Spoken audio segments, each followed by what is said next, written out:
आज कहते हैं तानाशाही है, तानाशाही। तानाशाही देखो, गजब की तानाशाही। 1990 में जब अयोध्या में ढांचा गिरा, उसके बाद अजमेर में 1,500 बेटियों को चुन चुन के ब्लैकमेल किया। जो पॉलिटिकल पार्टी मुगलों के एजेंडे को आगे बढ़ा रही है, अंग्रेजों के बचे हुए काम को आगे बढ़ा रही है, उस पॉलिटिकल पार्टी को भारत में वोट मिलना, उसमें या तो उनकी चालाकी समझिए या अपनी बेवकूफी समझिए। आरएसएस को तो बैन किया गया, लेकिन कांग्रेस ने कभी इन आतंकवादी संगठनों को बैन नहीं किया। 9 राज्यों में हिंदू खत्म हो गए और जो कन्वर्टेड हिंदू मेजॉरिटी में है वहां माइनॉरिटी कहलाता है। 1984 में 1976 में संविधान में शक्लो शब्द जोड़ दिया। 1984 में अलीगढ़ यूनिवर्सिटी को माइनॉरिटी यूनिवर्सिटी बना दिया। ना भारत के संविधान में माइनॉरिटी डिफाइन है, ना भारत के किसी कानून में माइनॉरिटी डिफाइन है। माइनॉरिटी कौन है? God knows, no one knows. 1% वाला माइनॉरिटी, 0.5% वाला माइनॉरिटी की 1.5% वाला माइनॉरिटी, कुछ नहीं पता। और 1984 में अलीगढ़ यूनिवर्सिटी को माइनॉरिटी यूनिवर्सिटी का दर्जा दे दिया। 1985 में सिटीजनशिप एक्ट में अमेंडमेंट किया और एक झटके में सेक्शन 6 से जोड़ा सिटीजनशिप एक्ट में, और असम में 60 लाख बांग्लादेशियों को असम का नागरिक बना दिया। हमने उस सेक्शन 6 से को चैलेंज किया हुआ है। 5 जजों की बेंच ने सुनवाई कर लिया है, फैसला रिजर्व हो चुका है, कभी भी फैसला आ सकता है उसका। 1986 में साहबानों का फैसला आया, बाकायदा ऑर्डिनेंस ला के पलट दिया। 1990 में 4 राज्यों की सरकार गिरा दिया। चलो मान लो दुश्मनी थी कल्याण सिंह जी से, लेकिन हिमाचल की सरकार ने क्या बिगाड़ा था? राजस्थान की सरकार ने क्या बिगाड़ा था? आज कहते हैं तानाशाही है, तानाशाही। तानाशाही देखो, गजब की तानाशाही। चलो एक बार मान लिया कि उत्तर प्रदेश में कल्याण सिंह जी, ऐसे उन्होंने गलत क्या किया भाई? वहशी दरिंदों के नामों निशान को मिटाना ये सरकार की ड्यूटी है, तो उन्होंने खुद नहीं मिटाया, थोड़ा सा टाइम दे दिया मिटाने के लिए, लोगों को, आम जनता ने मिटाया, और उसके बदले 4 सरकार गिरा देना, और आज कह रहे हैं कि लोकतंत्र खतरे में है। उसके बाद एक बहुत भयानक कांड हुआ। 1990 में जब अयोध्या में ढांचा गिरा, उसके बाद अजमेर में 1,500 बेटियों को चुन चुन के ब्लैकमेल किया। वो बदला लेने के लिए किया गया था। जो ढांचा गिरा था उससे बदला लेने के लिए उन्होंने अजमेर में वो खेल खेला, और 91, 92 आते आते 1,500 बेटियों को, और 1,500 बेटियों में किसकी? ब्राह्मण की बेटियां, क्षत्रियों की बेटियां, मारवाड़ी समाज की बेटियां, माहेश्वरी समाज की बेटियां, अग्रवाल समाज की बेटियां, चुन चुन के टारगेट किया उन्होंने। और वो जो संरक्षण जिसका था वो भी सेम पार्टी थी, उन्हीं की पार्टी के लोगों ने संरक्षण दिया। 1991 में प्लेस ऑफ वर्शिप एक्ट बना दिया। पूजा और प्रार्थना में अंतर होता है, जैसे धर्म और रिलीजन में अंतर होता है, ऐसे वर्शिप और प्रेयर में अंतर होता है, और वैसे ही प्लेस ऑफ वर्शिप और प्लेस ऑफ प्रेयर में अंतर होता है। वर्शिप की जाती है मंदिर में और प्रेयर की जाती है चर्च और मस्जिद में। मंदिर को पूजा स्थल कहते हैं, प्लेस ऑफ वर्शिप, और मस्जिद और चर्च को क्या कहते हैं? Place of prayer. Place of prayer fix नहीं होता, आवश्यकता के अनुसार बदलता रहता है। क्यों?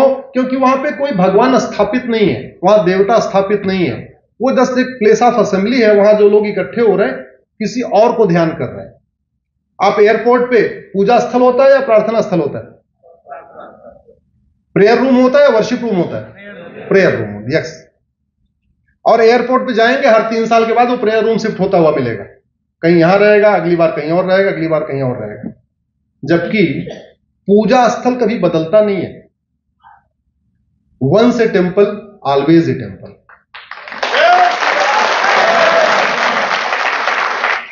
शहरों में तो मंदिर बन जाते हैं, गांव में मंदिर भी नहीं बन पाता। तो गरीब लोग क्या करते हैं, नीम के पेड़ के नीचे भगवान शिव को एक शिवलिंग रख देते हैं, पीपल के पेड़ के नीचे शिवलिंग रख देते हैं, जो वट है, बरगद है, उसके नीचे कोई एक मूर्ति रख देते हैं और उनकी पूजा करते हैं। आंधी आने के बाद कई बार पीपल का पेड़ टूट जाता है, लेकिन मंदिर की पवित्रता खत्म नहीं होती। कई बार नीम के पेड़ के नीचे शिवलिंग रहता है, लोग पूजा करते हैं, आंधी आता है, नीम का वो कुछ टहनियां टूट जाती हैं, लेकिन उसकी पवित्रता भंग नहीं होती। तो जैसे नीम का पेड़ उखड़ने से, पीपल का पेड़ उखड़ने से, बरगद का पेड़ उखड़ने से मंदिर का स्वरूप नहीं बदलता, वैसे ही मंदिर का गुंबद बदल देने से मंदिर का स्वरूप नहीं बदलता। Once a temple always a temple.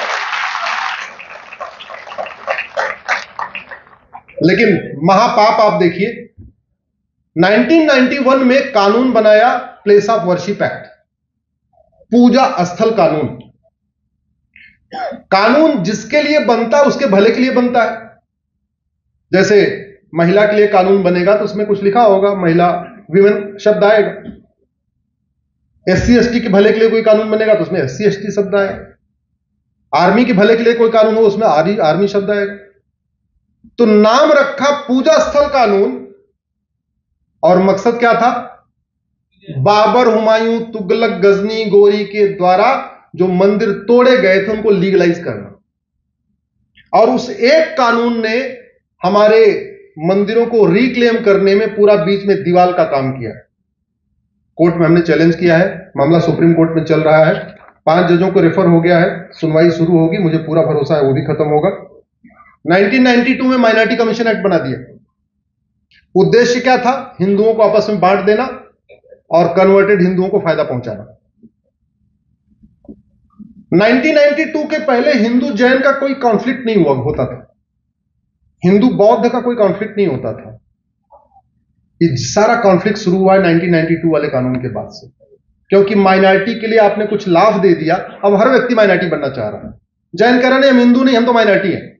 बौद्ध कह रहा हम हिंदू नहीं, हम तो माइनॉरिटी है। क्यों? क्योंकि उसको थोड़ा लाभ मिलता है, फैक्ट्री खोलने में लाभ है, स्कूल खोलने में लाभ है, लोन लेने में कुछ बेनिफिट है, अलग अलग टाइप के उसके बेनिफिट है।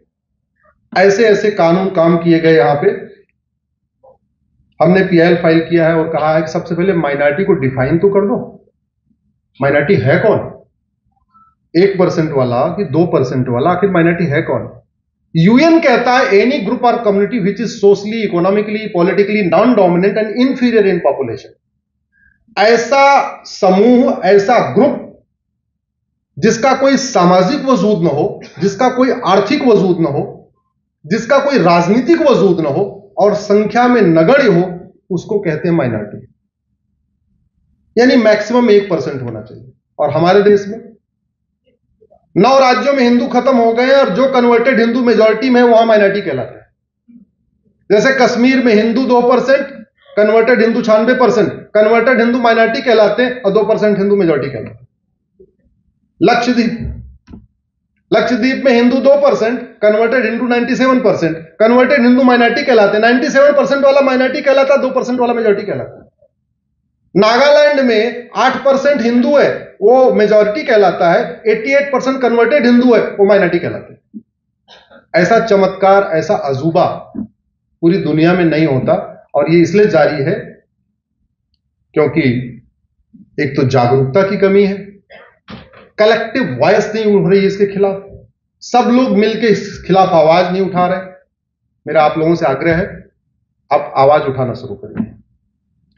आवाज उठाने का तरीका है, थोड़ा सोशल मीडिया का उपयोग ऐसे कार्य के लिए करिए जो भारत को बर्बाद करने के लिए जितने नियम कानून बनाए गए उनको खत्म करने के लिए, उनको बदलवाने के लिए थोड़ी आवाज उठाइए।